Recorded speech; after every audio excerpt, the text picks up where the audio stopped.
কিন্তু সৃষ্টি।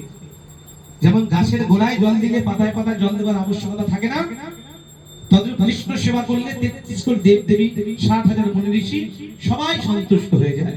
এই জন্য শাস্ত্রে বলছে যস্মিন তুষ্টে জগৎ তুষ্ট প্রণীতে প্রণীতাং জগৎ। জগতে সেই কৃষ্ণ সেবা করলে জগতে সবাই সন্তুষ্ট হয়ে যায়। এই জন্য বুদ্ধিমান জীব কৃষ্ণ সেবা করে, কৃষ্ণ নাম করে। আমাদের সনাতন ধর্মে 33 কোটি দেব দেবী আছে। 33 কোটি দেব দেবী নাম শুনেছেন তো? 33 কোটি নাম বলতে পারবে? ভাবতে হবে, চিন্তা করতে হবে, তারপর আর ভেবে বলবে। ওই আমরা মেন কতগুলো জানি, কালী, দুর্গা, মনসা, শিব, গণেশ, গণপতি বাপ্পা মোরিয়া। তাহলে এই দেব দেবতারা কে আর ভগবানকে সেটা জানতে হবে। ভগবান থেকে দেব দেবীরা সৃষ্টি হয়েছে। যদি আমরা কৃষ্ণ সেবা করি 33 কোটি দেব দেবী, 60,000 মুনি ঋষি সবাই সন্তুষ্ট হয়ে যাবে। বুদ্ধিমান জীব কৃষ্ণ সেবা করে। এই জন্য আমরা 33 জন নাম জানি, তাহলে বাকি দেব দেবীরা কি আমার প্রতি প্রসন্ন হবে? এই মহারাষ্ট্রে ধুমধাম করে গণেশ পূজা করে, তাহলে বাকি দেব দেবীরা কি আমার প্রতি প্রসন্ন হলো? সে কিসের জন্য করছে গণেশ পুজো?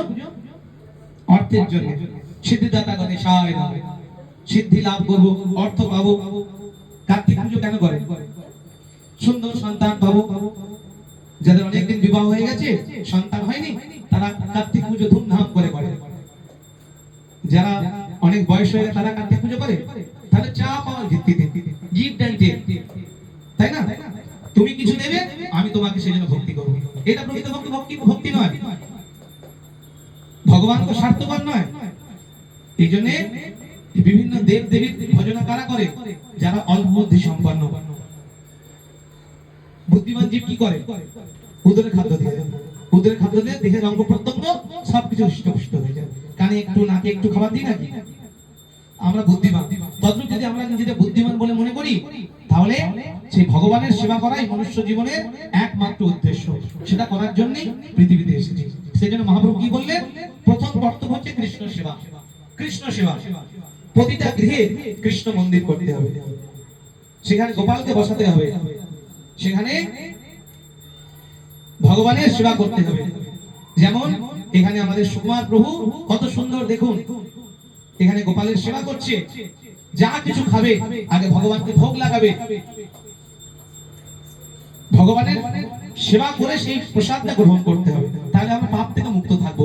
গীতাতে ভগবান কৃষ্ণ বলে দিয়েছেন 3য় অধ্যায় 12 নম্বর শ্লোকে, স্থান ভোগানো হিব দেবা দাস্যন্তে যোগ্য ভাবিতা তদ্বৈত্যান প্রদায়ভ্য যো ভুমক্তে স্তেন ওয়বস্য। ভগবানের প্রেরিত ভোগ্য বস্তু এই পৃথিবীতে সবকিছু কার? ভগবানই প্রেরণ করেছেন। আমি 60 বছর 70 বছর বাঁচবো, তার জন্য তার পিঠে করে বেঁধে নিয়ে আসিনি। তাহলে এই ভগবানই এগুলো সবকিছু প্রেরণ করেছে। তাহলে ভগবানের প্রেরিত ভোগ্য বস্তু ভগবানকে নিবেদন করে না খায়, সে চোর। তাহলে সে চোরায় না শুনে ধর্মের কাহিনী, চৌর্য বৃত্তি থেকে সরে আসতে হবে। তাহলে সেই যা কিছু কাছে ভগবানকে নিবেদন করছে তো। আমার বেলায় অনেক ভালো মন্দ চক্রচার্য হচ্ছে, কিন্তু ভগবানের বেলায় নকুল দানা বাতাসা দিয়ে দিচ্ছি। তাহলে সেই নকুল দানা বাতাসা ফল সেটা খেয়ে আপনি আছেন তো, তাহলে ভগবানকে ওইটাই করে দিন ভোগ লাগান, যেটা আপনি খাবেন।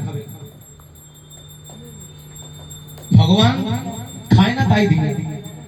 তাহলে কেন মন্দির করেছেন? তাহলে কেন নকুল দানা বাতাসা দিচ্ছেন? ভগবান খান? কে বলেছে ভগবান খান না? ভগবান স্বয়ং আছেন। বিগ্রহ নঙ্গ তুমি সাক্ষাৎ ব্রজেন্দ্র নন্দন, সাক্ষাৎ শ্রীকৃষ্ণ ভগবান। কিন্তু সেই ভাবের কাছে, ভক্তির কাছে যেন আমরা সেইভাবে চলতে পারি। এই জন্য কৃষ্ণ সেবা আমাদের করতে হবে। প্রতিটা গৃহে গৃহে কৃষ্ণ মন্দির করতে হবে। সেটাই এখানে বলছে, গৃহস্থের প্রধান কর্তব্য হচ্ছে কৃষ্ণ সেবা, তারপর বৈষ্ণব সেবা, অর্থাৎ সেই বৈষ্ণব সেবা করতে হবে। কারণ বৈষ্ণবটা কে?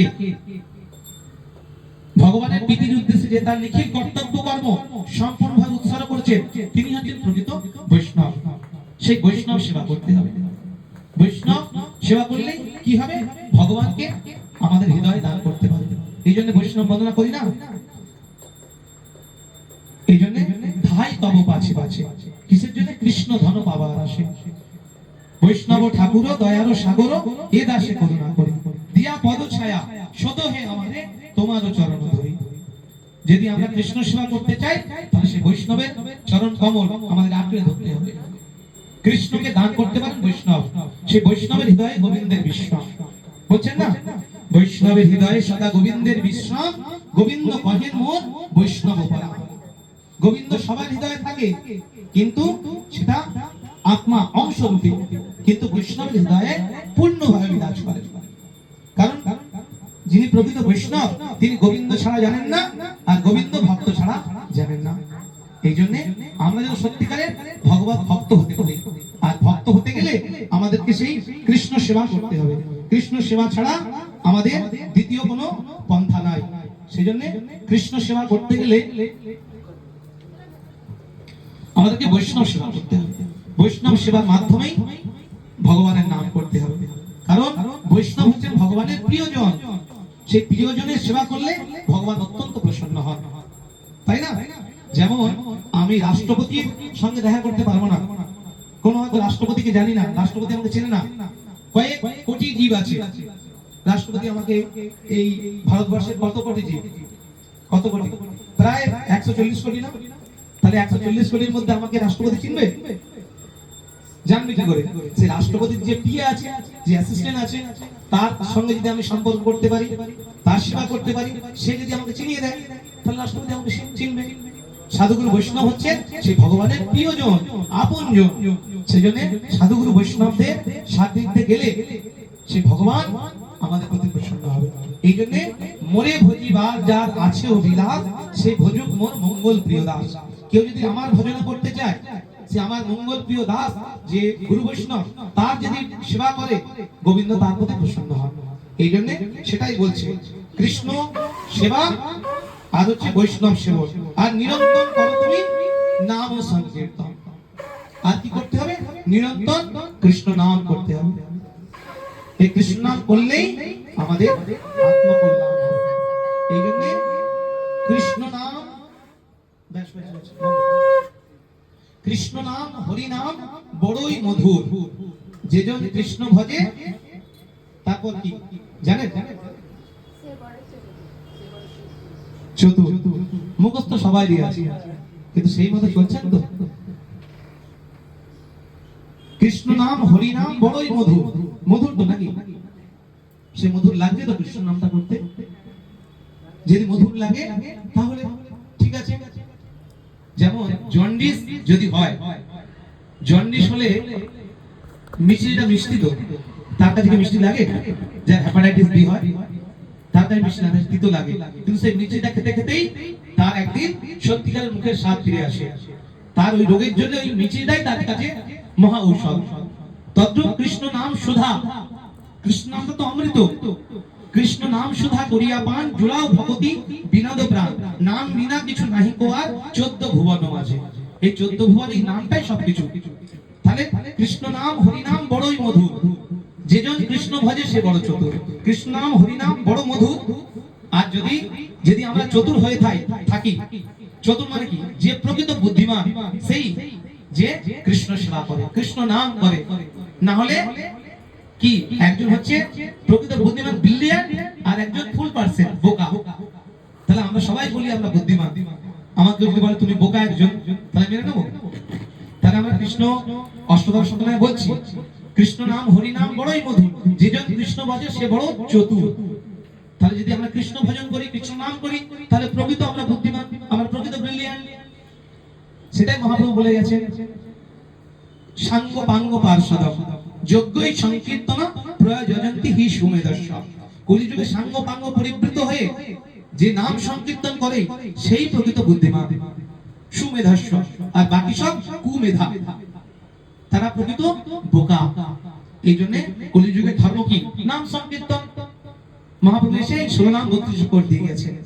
এই জন্য এই হরিনাম সংকীর্তন আমরা যেন করতে পারি। এই হরিনাম করার জন্য এই দুর্লভ মনুষ্য জীবন ভগবান দিয়েছে। এই জন্য কৃষ্ণ নাম ভজদীপ আর সব নিচে, পালাইতে পথ নাই জম আছে পিছে। সেই জমের দক্ষিণ দ্বারে যদি না যেতে হয়, তাহলে কৃষ্ণ নাম করতে হবে, হরিনাম করতে হবে।